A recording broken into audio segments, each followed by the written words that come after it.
want people to imagine what it's like to be 19 and not know where you're going to sleep, and not know where you're going to go, and not know if your stuff is going to get stolen, if you're going to be assaulted, if you're going to be sexually assaulted, to not know if you're going to eat until tomorrow, and just the absolute terror that these young people, these children really, experience on a regular basis.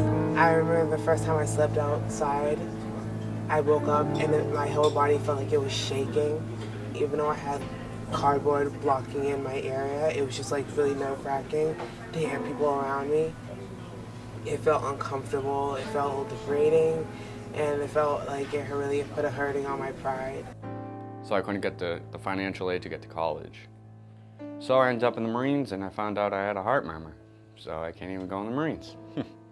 So I got medically discharged, and here I am, once again.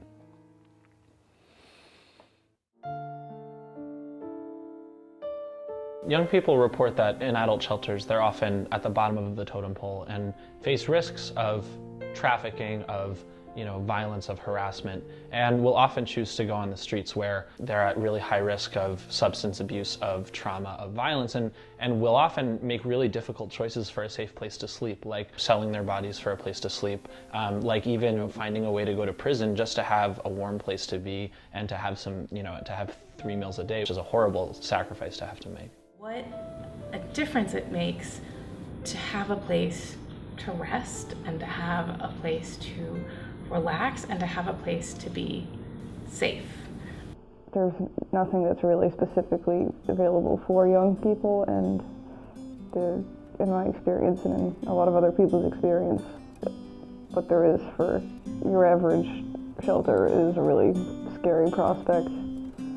So we're less than a year away from opening up a shelter for young adults. So far, we've developed a deep network of community support and partnerships. We've been designing a model to create a space that is safe and supportive, and we're gearing up to start construction this summer.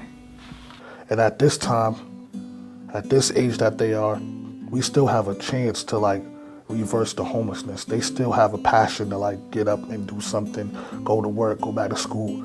But they can't do that if they don't have a place to take a shower, or they don't have a place to brush their teeth, or even get good rest. Because sleeping outside, you gotta wake up every couple of hours, make sure nobody stole your stuff. So that's why we need funding. We're performing a full gut renovation of the church space to make it up to code and to make it welcoming. And we have to, in addition to just buying the beds and setting it up, there's a lot of work that has to be done to get the electricity up to code, to get the water systems and the sprinklers up to code. So it's a really extensive renovation, but one that will yield an incredible result. Your money will go to help us make a student-run shelter so that all young people have a safe place to sleep that is not the sidewalk or a park bench or an unsafe adult shelter. So having a youth shelter would be the best. I really would love to have a youth shelter. I really would.